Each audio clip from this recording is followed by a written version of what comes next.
Yo les potes, c'est Spanox, j'espère que vous allez bien. On se retrouve aujourd'hui pour une nouvelle vidéo, concernant le racisme dans le football, épisode 2. C'est vrai que la dernière vidéo que je vous avais faite concernant ce sujet-là, vous avez extrêmement fait réagir dans les commentaires. Et je trouve que c'est quand même assez important quand on fait une vidéo, entre guillemets, un peu polémique. Et les réactions étaient assez positives, puisque quand je fais ce genre de vidéo, c'est vraiment pour vous faire prendre conscience de certaines choses. Ici, le racisme dans le football, c'est vraiment quelque chose de néfaste, un peu tabou, on va pas se mentir, mais c'est vraiment quelque chose contre lequel on doit lutter. Et le but de cette vidéo, c'est de vous sensibiliser par rapport à ça. Bref, je vais vous laisser avec le sujet de la vidéo, c'est parti.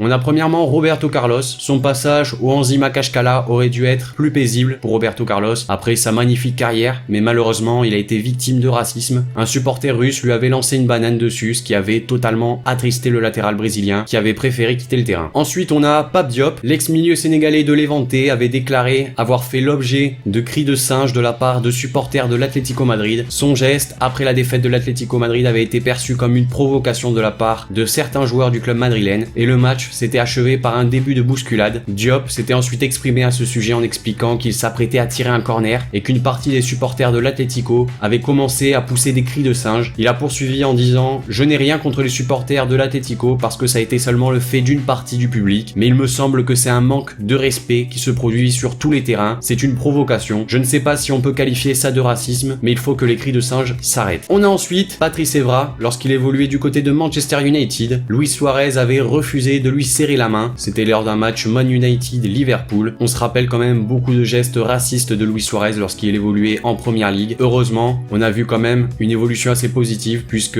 il paraît avoir mûri. On passe ensuite avec Carlos Kameni, le gardien camerounais qui avait reçu une banane dans le dos en plein match avec son ancien club de l'Espagnol Barcelone. De plus, les supporters avaient crié « Kameni, dégage d'ici ». On a ensuite Yerry Mina assez récemment avec le FC Barcelone. Suite à un choc avec Iago Aspas, le défenseur colombien s'était écroulé sur le terrain, se plaignant d'une faute, ce qui avait énervé Aspas qui ne l'aurait apparemment pas trop touché. Quelques jours plus tard, Mina aurait révélé les paroles de l'attaquant espagnol qui lui aurait dit « Arrête esclave, t'es un sale noir, t'as déjà appris à simuler, sale esclave », ce qui sont quand même des paroles très très dures et sans aucun doute à punir. On a ensuite Souley Montari. La rencontre entre Cagliari et Pescara avait rappelé que le football italien, comme d'autres en Europe, n'était pas purgé de tout acte de racisme, puisque à la fin du match, Souley Montari avait dénoncé auprès de l'arbitre des cris venus des tribunes lui demandant d'intervenir. À force de monter en pression, l'ex-milieu international ghanéen de Pescara avait même tapé dans la main de l'arbitre italien qui l'a alors sanctionné d'un carton jaune. La goutte d'eau qui a fait déborder le vase pour l'ancien Milanais qui a préféré quitter le terrain de lui-même, lâchant au passage des basta et montrant son bras en clamant « C'est ma couleur, c'est ma couleur ». Un geste approuvé par son entraîneur de l'époque, Zdenek Zeman, qui expliquait « Montari a entendu des cris racistes et il a demandé à ce que quelqu'un intervienne. Je pense qu'il a eu raison. Il a bien fait de quitter le terrain ». On a ensuite Alan Nyom. C'était un match de Liga avec son club de Grenade que Nyom, latéral droit camerounais, avait reçu des cris racistes de la part des supporters. Malheureusement pour lui, l'arbitre n'avait rien fait. On poursuit avec Paulao, derby espagnol opposant le FC Séville à son rival, le Betis, et les supporters de ce dernier ont été accusés d'avoir proféré des cris de singe vis-à-vis de leur défenseur brésilien Paulao qui avait été expulsé avant la mi-temps. Il s'agissait de comportements qui ont été sanctionnés par Sepp Blatter qui avait expliqué « Je condamne leur attitude qui a été vue à la télévision et sur internet par des millions de gens. Il est temps d'appliquer des sanctions plus dures ». L'avant-dernier joueur de la vidéo, c'est Danny Rose. Lors du match de qualification Angleterre-Serbie, Danny Rose avait enduré une soirée de cauchemar alors que l'Angleterre des moins de 21 ans s'était qualifiée pour l'Euro 2013. Le match avait été troublé par des chants écœurants et une bagarre massive après le coup de sifflet final. Le latéral anglais avait révélé qu'il avait également été bombardé de pierres en seconde période. Il a également expliqué que lui et ses coéquipiers avaient entendu des cris de singe avant même que le match ne commence. Et le dernier joueur, c'est Raheem Sterling, derby de Manchester entre City et United. Sterling s'approche de la ligne de touche et un supporter lui lance une banane. Cette action a été faite très récemment et c'est bien là le problème.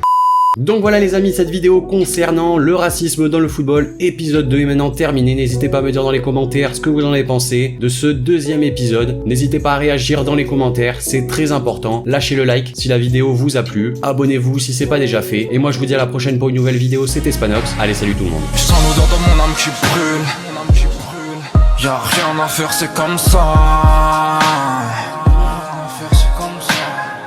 Moi je suis dans la vallée du Rhône. Pierre sale, je construis la casa.